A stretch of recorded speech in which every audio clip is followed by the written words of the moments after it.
दोस्तों जियो financial service की बात करें तो स्टॉक के अंदर आज काफ़ी अच्छी तेज़ी बनी है। जबकि बाज़ार में गिरावट का माहौल था। आज देख लो कि बीएसई फाइनेंशियल सेक्टर में गिरावट थी। तो पिछले कुछ दिनों से इसमें पॉजिटिव माहौल बनने लगा है। लोग यहाँ पे इस लेवल पे खरीदारी कर रहे हैं। लेकिन रिटेल इन्वेस्टर को अभी भी भरोसा बन नहीं पा रहा है। उनको लगता है कि रिलायंस के शेयर ने जिस तरह से कोई खास रिटर्न नहीं दिया पिछले दिनों, वैसा ही यहाँ पर भी होने की संभावना है। लेकिन यहीं पर बड़ी गलती हो जाती है, क्योंकि रिलायंस इंडस्ट्रीज एक बड़ा हाथी है, उसको चलने में बहुत सारी ताकत लगती है। लेकिन जियो फाइनेंशियल सर्विस के साथ ऐसा बिल्कुल नहीं है, और ये जो सेक्टर में है उसमें बहुत सारी संभावना है। दूसरी तरफ बिजनेस अब एक के बाद एक शुरू होने जा रहे हैं, और ये बहुत सारे बिजनेस लेके कंपनी आगे बढ़ने वाली है, और इसकी जो स्ट्रेटेजी है उसके हिसाब से ये मार्केट लीडर बन सकते हैं। ऐसे में इसकी प्राइस भी कई गुना बढ़ सकती है। तो यहाँ पे इन सारी बातों को समझने की कोशिश करेंगे, और जो बड़ी डील हो रही है वो क्या इशारा कर रही है, क्या इस लेवल पे बड़े फंड हाउस जम के खरीदारी कर रहे हैं या फिर बिकवाली करके निकल रहे, जानने की कोशिश करेंगे इस वीडियो के माध्यम से। लेकिन फ्रेंड, उससे पहले अगर आप पहली बार हमारे चैनल पे आए तो चैनल को सब्सक्राइब कर दीजिए, एक बेल आइकॉन दबा दीजिए ताकि जब भी नया वीडियो बने पहला नोटिफिकेशन आपको मिले। वीडियो पसंद आए तो लाइक से जरूर कीजिए। चलो फ्रेंड्स, वीडियो स्टार्ट करते हैं। मैं हूँ आपका दोस्त एस बी दवे, और हमारे अपने चैनल ऑनलाइन कमाई में आपका बहुत बहुत स्वागत है।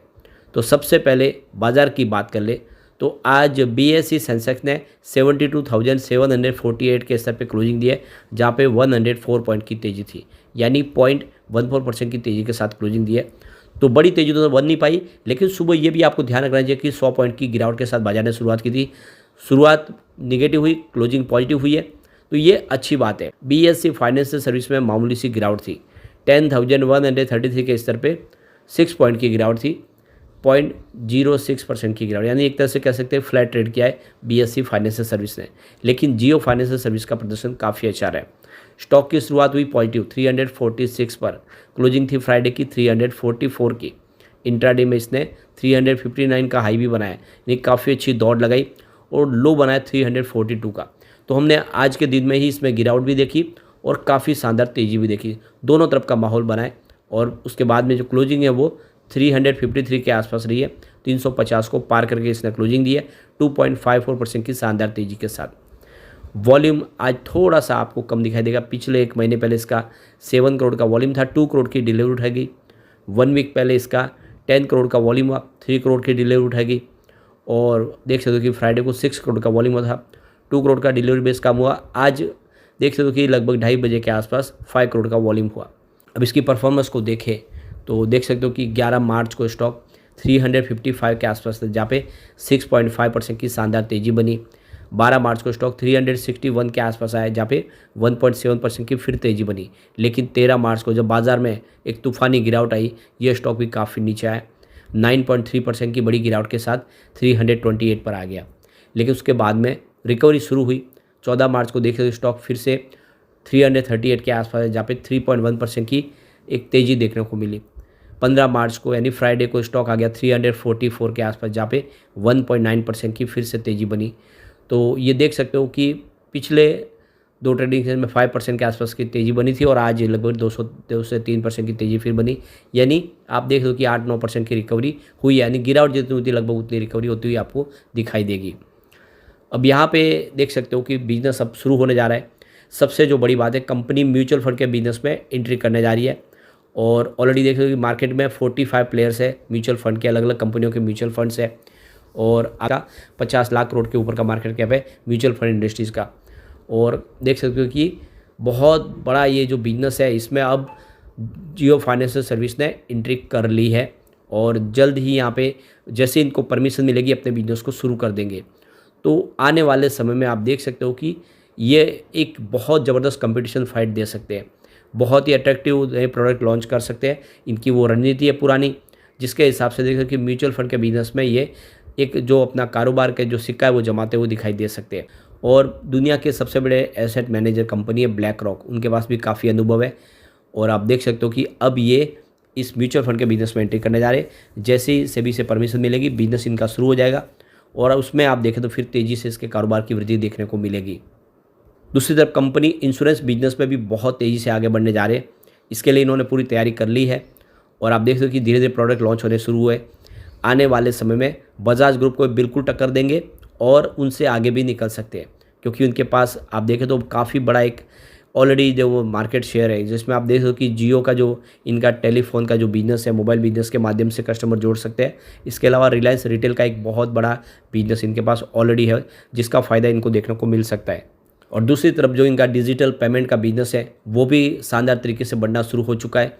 और इसके बाद में यहाँ पे इसके रेवेन्यू की बात कर ले तो जून 2023 में 414 करोड़ के आसपास था, सितंबर में ये बढ़ के 608 करोड़ के आसपास पहुँचा और दिसंबर में ये 414 करोड़ के आसपास था।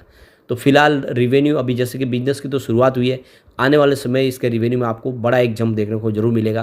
प्रॉफिट की बात कर ले तो जून 2023 में 332 करोड़ के आसपास था, जो सितंबर 2023 में बढ़ के 668 करोड़ तक पहुंच गया और दिसंबर में 294 करोड़ के आसपास था। कुछ प्रॉफिट कम हुआ जरूर, क्योंकि आने वाले इसमें बिजनेस की संभावना बनने लगेगी। अब यहाँ पे कुछ बड़े म्यूचुअल फंड ने काफ़ी अच्छी खरीदारी की, जिसमें HDFC balance advantage fund growth ने 78,759 करोड़ का इन्वेस्टमेंट किया है। ICICI prudential balance advantage fund growth ने 55,229 करोड़ का इन्वेस्टमेंट किया है। Nippon India small cap fund ने 46,044 करोड़ का इन्वेस्टमेंट किया है। कोटक फ्लेक्सी कैप फंड ने 45,112 करोड़ का इन्वेस्टमेंट किया है। SBI blue chip fund regular growth ने 43,355 करोड़ का इन्वेस्टमेंट किया है। तो इंडिया के जो बड़े बड़े म्यूचुअल फंड है वो काफ़ी अच्छा जियो फाइनेंशियल सर्विस में निवेश कर रहे हैं और ऐसे में इसकी प्राइस बढ़ सकती है आराम से। चलते हैं कुछ बड़ी डील की तरफ।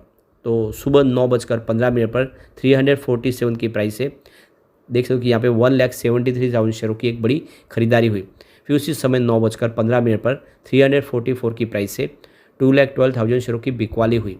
उसके बाद 9:15 पर 346 की प्राइस से यहाँ पे देख सकते हो कि 1,77,000 शेयरों की एक बड़ी खरीदारी हुई।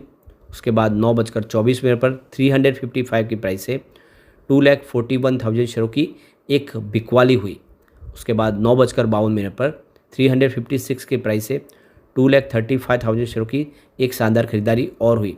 तो उसके बाद 9:55 पर 357 की प्राइस से यहाँ पे देख सकते हो कि करीब 2,04,000 शेयरों की एक बिकवाली फिर से हुई।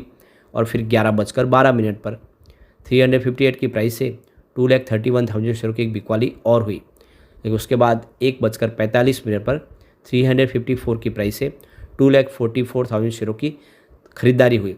तो कुल मिला के आप देख सकते हो कि दोनों तरफ का माहौल बना हुआ और इसी वजह से आपको इस समय स्टॉक में अगर आप देखें तो बैलेंस एक बनता वो दिखाई देगा, कोई बड़ी तेज़ी नहीं और बड़ी गिरावट नहीं। अब इसकी परफॉर्मेंस को देखें दूसरी पेयर कंपनियों की तुलना में इसका प्रदर्शन बहुत अच्छा रहा है। पिछले 6 महीनों में जियो फाइनेंशियल सर्विस ने 51% का शानदार रिटर्न दिया। इस दौरान बजाज फिनसर्व में मात्र 1% की तेज़ी बनी है और चोलामंडल फाइनेंस में 11% की गिरावट हुई है।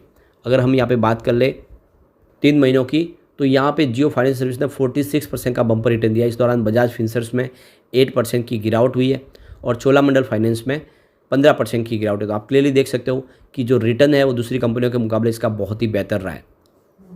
1 मंथ की भी बात करें तो जियो फाइनेंशियल सर्विस ने 29% का जबरदस्त रिटर्न दिया। इस दौरान बजाज फिनसर्व में मात्र 0.08% की तेज़ी बनी है। चोलामंडल फाइनेंस में 7% की गिरावट हुई है।